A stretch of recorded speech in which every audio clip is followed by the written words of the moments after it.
arrogant fools! I got you! I got you! So how does it feel to be captured yourselves? You tricked us! Tricked you? Oh, come on now! It's called strategy. Strategy. Didn't I tell you that I'm much smarter than before? Oh, I do love comebacks.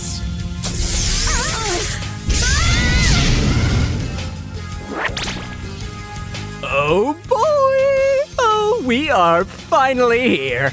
It's finally time that I get to gush about the main maniacal monkey mastermind himself. I could probably write up a whole Shea Frillis-style hour-long video essay about why this cocky, sadistic, psychic monkey boy is my favorite video game villain of all time, but that's not what this video's for.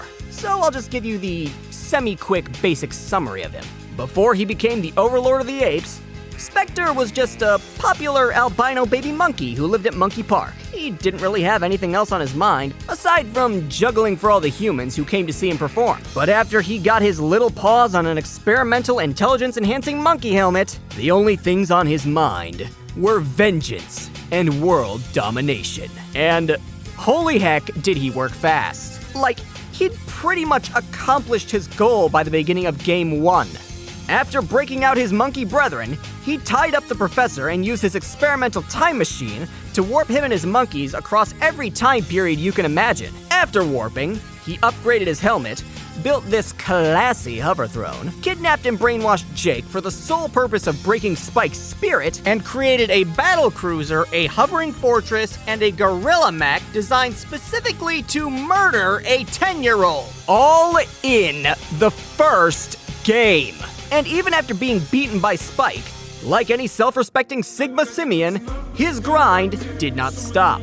He kept getting his hands on helmets and kept trying to overthrow humanity time and time again, slowly becoming more sadistic and possibly more insane with every incrementally more creative scheme. The lethargy laser, the brain-wiping TV programs, the double paradise plan, the mega nano cannon! All of them stopped by some twerpy kid with a toy lightsaber and a monkey net, destroying everything he worked so hard for, and taking away his intelligence before locking him back up in his monkey park. In a different lens, Specter's tale is tragic. He finally gets a chance to think for himself, and he just wanted to show what his species was capable of, albeit in a misguided way.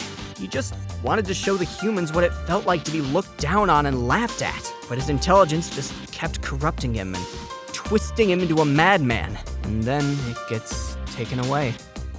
Alright, no more sob stories. If I were Specter, I'd want to be praised, not pitied. And in my opinion, the aspect most worthy of praise is Specter's ability to learn and improve. After each of his failures, he makes sure to plan his next takeovers around said failures. Lose to Spike? Wait until he's on vacation and send 5 superpowered monkeys to attack his weaker cousin. Lose to Jimmy? Turn him, Spike, and the professor into mindless couch potatoes so they can't interfere. Lose to Kay and Yumi? Shrink down them, their aunt, and every other human who's tried to stop him before to the size of bugs. Heck, he's even learned a thing or two from Spike, whether it's wielding dual stun clubs or quoting what Spike said to him verbatim when he was facing off against a Peepotron who had fully replicated his power set. In short, despite being of a pre-evolved species, Specter's ability to evolve mentally is what makes him such a great character and a legitimate threat. Alright, I think I've gushed enough. Let's discuss his opponent, which some of you have probably already guessed.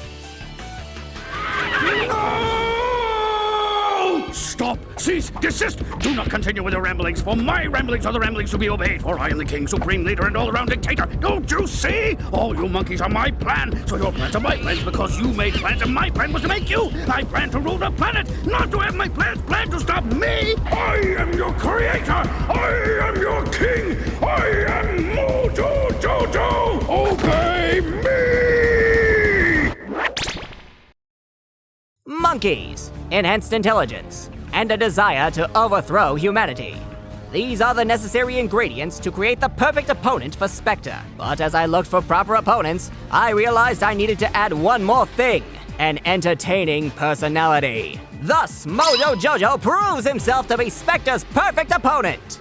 Sorry, I've always wanted to do that voice. To start off, I can't say I paid too much attention to Powerpuff Girls as a kid, but what little memories the cartoon left me with all involved Mojo Jojo, the evil villainous mutated monkey villain whose name is Mojo Jojo. Sorry again, that cartoon just has a lot of fun voices to imitate. Once a simple simian assistant to Professor Utonium, Jojo was exposed to the same chemical mutation that gave the Puff Girls their power. But instead of getting super strength, super speed, and the ability to fly, he got two better powers: enlarged intelligence and becoming green.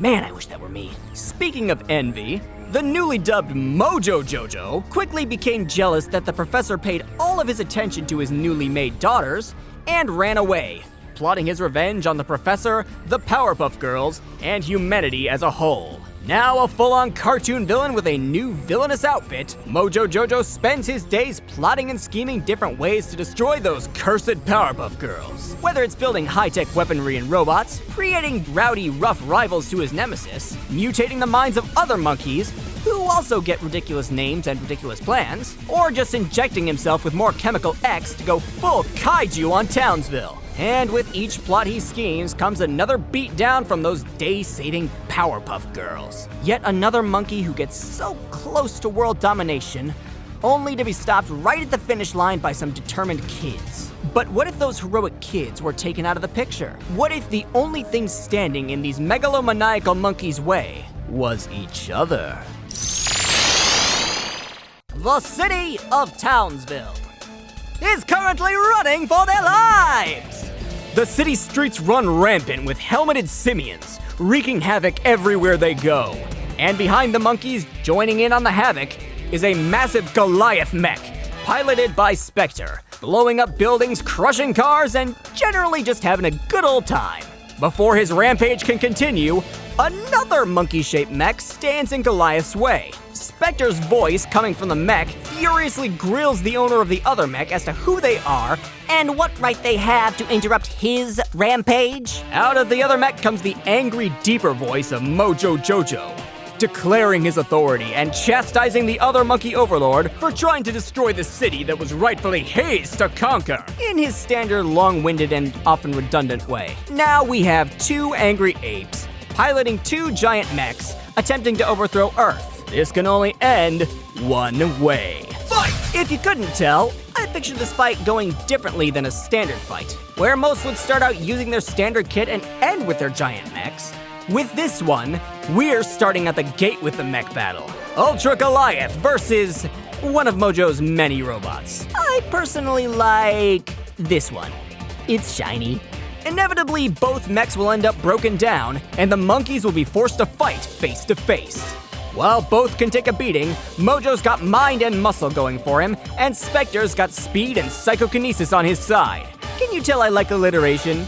It makes talking fun.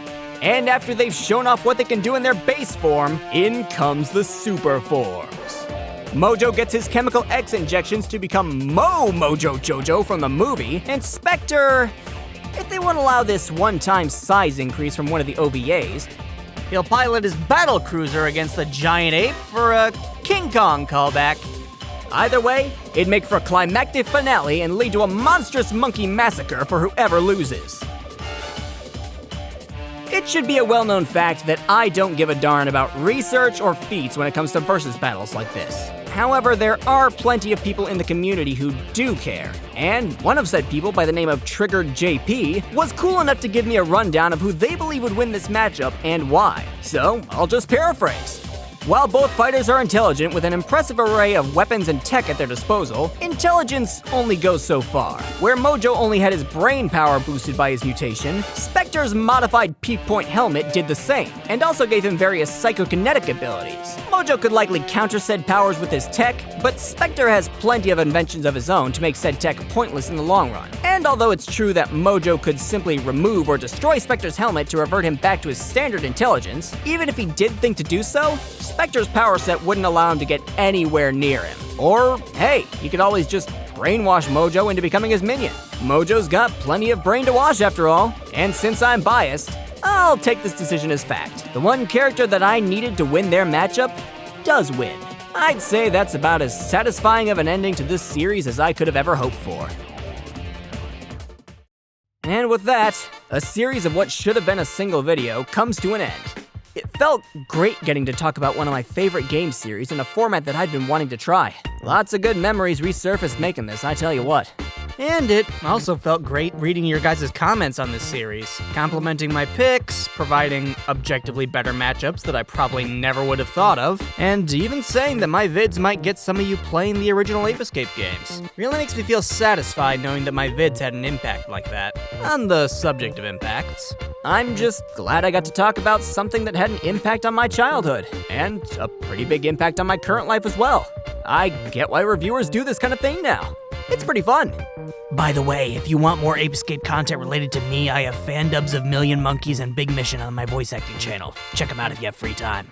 So, whether or not they escape again anytime soon, thank you, Ape Escape. Even though you're literally just a stagnant PlayStation game franchise, thank you for changing my life. And of course, thank you all for watching.